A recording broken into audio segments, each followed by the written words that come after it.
Put on my head where you hit her. I was standing behind her, so yeah, it was probably about like that, something like that. Okay, right. And here. Yeah, maybe down farther on the side, but it's probably kind of the side top.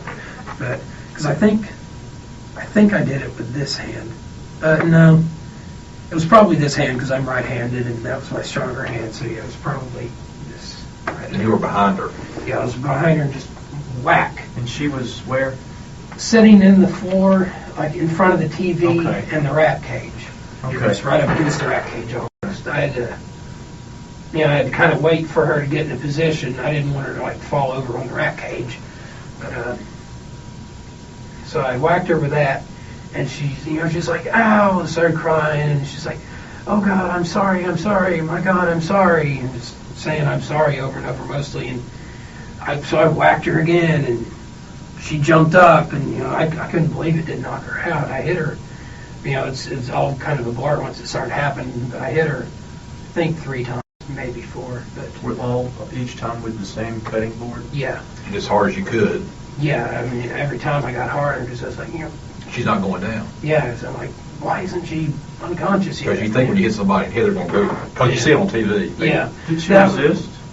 Yeah, she like I said, she jumped. She was yelling, "God, I'm sorry," and let me go. I won't tell. And I mean, after I hit her a couple times, I finally just had to jump up and grab her, and I couldn't believe how strong she was. I could barely hold her down. I like to never got her down to the ground. I mean, I had to, I didn't want to choke her because, like I said, I wanted the body to be pretty much perfect.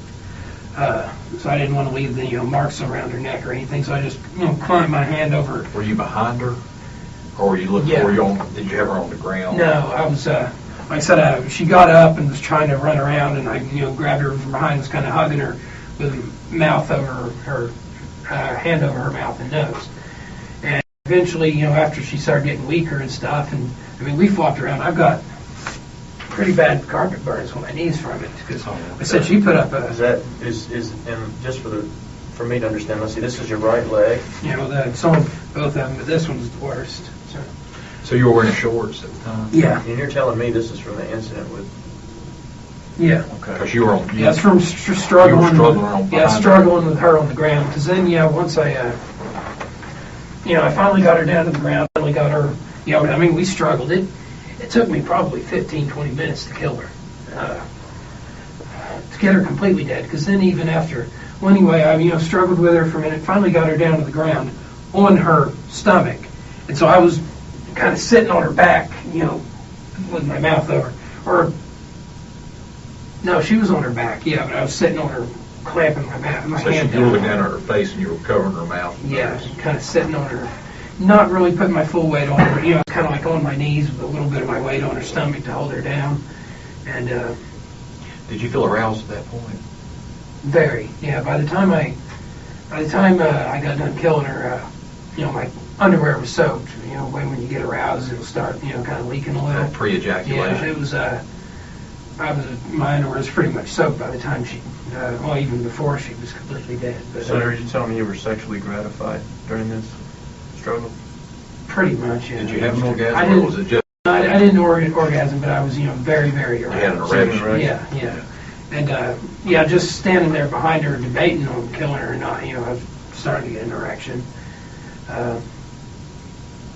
But anyway, then she still, once she was down on the floor, she kept me almost slipping out of my grip, and she ended up, on her stomach at one point. Yeah, she ended up on her stomach, because I remember there's a toolbox sitting there by the edge of the love seat. And, as kind of in like her last moment, she just started kind of reaching around, grabbing things, and she opened that toolbox. And then she pretty much went limp, and I laid there on her for a good, couple of minutes more to make sure she was dead, because she'd still, every now and then, because, clamping through she could still get kind of a little bit of air sometimes through her fingers if my grip slipped a little bit. So I laid there for a while, and finally was pretty sure she was dead. Flopped her over, and then about 30 seconds later, she took a breath. So I had to jump on her and do it again, and it took probably several more, it's probably wasn't as long as it seemed like, but it seemed like it took her another 5 minutes to get her limp then. And then finally, when she was I was pretty sure she was dead again, I jumped up and grabbed the duct tape and put it over her mouth and nose because I was getting tired. My arms were getting sore from clamping down on her for so long. I was give like a tight seal on her lips. That way you wouldn't have to hold her anymore. Yeah. You could ensure it was gone. Yeah, I could make sure she didn't start breathing again this time. Okay. And then, once I got her taped up, I drug her into the bedroom so I could open the front door and wheel her bike in. Mm-hmm. Where'd you put her when you put her in the bedroom? Just there in the floor, like between the computer desk and the bed. I just wheeled her kind of right through the door, far enough that I could close the door so I could open the front door without anyone seeing. Do you remember any of your neighbors seeing you talk to her that day right before she went to the apartment? Unless they were looking out the peephole or anything, I don't think any of the neighbors had ever seen her talk to me at all. Okay. But, and, that was one of the things I was always so nervous about is, with the apartment right across from me, they had a door with a peephole, and I'm, what if they're looking out the peephole right as I grab the kid, something like that. So anyway, you took her back in there, then you went outside. Did you get the bike? Yeah, I got the bike, wheeled it in. First, I stuck it in the big walk-in closet just to get it out of the way. My head's so low to the ground, it wouldn't have went under the bed until I removed the pedals and everything. That was the main, what I thought, all along was the main flaw in my plan, because with my plan to eat her and everything, it seemed like the bike was going to be a lot harder to dispose of than the body. So you'd given some thought about, hey, I got to get rid of this bike. Yeah. And then I never, like I said, I never actually had sex with her, but after I got her bike in, she was laying there in the bedroom, and I stripped her clothes off of her. Where'd you put the clothes after you took them off? At that time, I just threw them in the floor, and they were all wet and smelly. She'd wet herself when I was choking her. But I took her clothes off and licked her nipples a little, and kind of smelled her vagina, and I kind of got the tip of my penis in her, but that was it, because I was going to try to have sex with her right there. But when you say in her, can you describe what body part that would be? Her vagina. I didn't even, like I said, I just kind of, I was going to, but the way she was laying right on the floor, I couldn't really get to her very good, so I just kind of tip of my penis kind of rubbed her vagina a little bit. It might have, as far as DNA goes, there might be some of that pre-ejaculate on her. But did you take all your clothes off? Yeah, as soon as I got the bike in, I stripped myself down, then stripped her down, and was going to have sex with her, and found out I couldn't, so I was going to move her. Move her into the living room onto the couch, where I had a big beach towel. It's in the box with her, a big red beach towel that I had bought to lay down on the couch so I didn't get anything on the couch. Were you thinking at that time? Were you thinking about hair, blood? You wanted to keep that from off your couch. Blood and sex fluids and stuff like that. You didn't want somebody coming in later and analyzing the couch. Yeah, pretty much. Yeah. And so I was going to drag her in there to the living room, but she, big for her age. Paper said she's 110 pounds, and I was having a hard time, flopping her over and rolling her around and dragging her around. So I decided just at that point, because that was the reason I'd always wanted to. My plan had always been to behead them while they were alive, was so the blood would coagulate and I could get all the blood out, like you would when you butcher an animal. And that way, so both of the meat wouldn't be bloody, and so when I put her in my bed, hopefully she wouldn't leak any blood out on the bed and stuff. And so I was like, well, it's a lot closer, and I don't want, she's already been dead maybe 10, 15 minutes, and so I don't want the blood to get all coagulated, so I'm just going to go ahead and drag her into the tub and behead her and then have sex with her body. And I got her in there, draped over the side of the tub, which, I thought I was stronger than that, but I could barely get her up on that tub. And got a big knife. It's in it wasn't a butcher knife, it's one of the knives in my collections. Well, it's the only knife in my collection, really. It's this big, ornate, dagger. And it always seemed like it was pretty sharp, so that's what I was going to use. And I got her in there and propped her over the tub, she was out of the tub with, just like her head, over the edge, hanging into the tub. And I, kind of got her, I put a rubber band in her hair so it'd be out of the way, and because I didn't even want to, like I said, I wanted the body perfect and clean. I didn't want to get blood all in her hair, so I'd have to wash it and everything. And so I started sawing at her neck. I couldn't believe the amount of blood that came out of a girl that small, and it was already all clotted and everything. Was it going down the drain of your tub?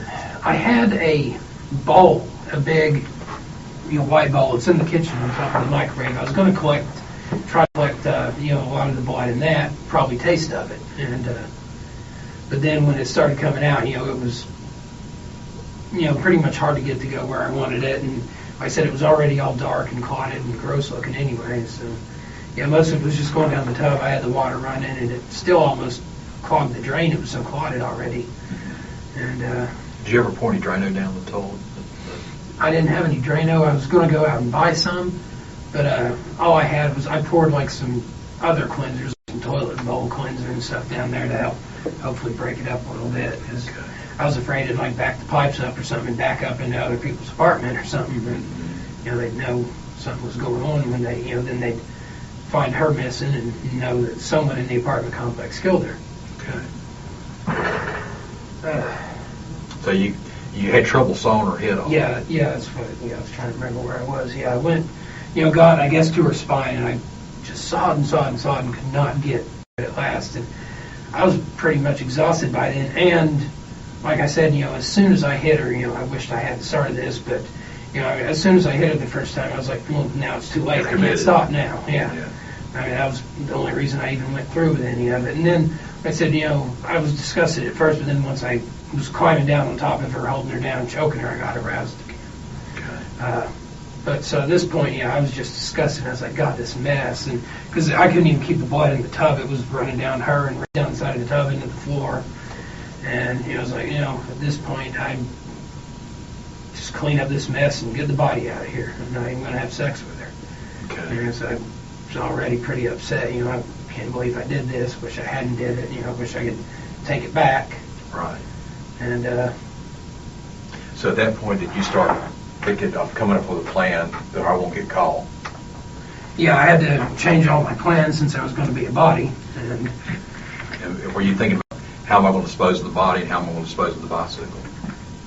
Yeah, I had bought that big Rubbermaid container she's in. I had bought that specifically for this too, but not Can for you describe that for us, since we don't have a picture of it here? It was just a big, I think it was like 50-liter, big gray, Rubbermaid container, like storage container with a, lid on it. When did you buy that? It's been weeks. Probably from Walmart? 3 or 4 weeks, from the Walmart Supercenter in Norman. Did you, and you bought it for the purpose of your plan? I bought it for the purpose of, because like I said, I wanted to keep the body around for a couple of days, but I wanted to still be able to eat it when I was done, so I didn't want it to go bad. I wanted to get an ice chest, but they didn't really have any ice chests big enough to put a kid in that weren't like really expensive. So I just was like, well, I'll get a big container like this. It seals fairly well, and just keep a bunch of bags of ice in there. Did you keep your receipts from when you bought that stuff? No. Did you pay cash? I pay cash most of the time. Sometimes I use credit card. That particular time I might have used the credit card, but I don't know. Okay. And I don't usually keep my receipts. Occasionally I'll throw them down on the table when I get home, and I don't clean very often, so some of them might still be there, but I can't say whether or not that one is. Okay. So at this point you decide you're going to put her in the tub? That container,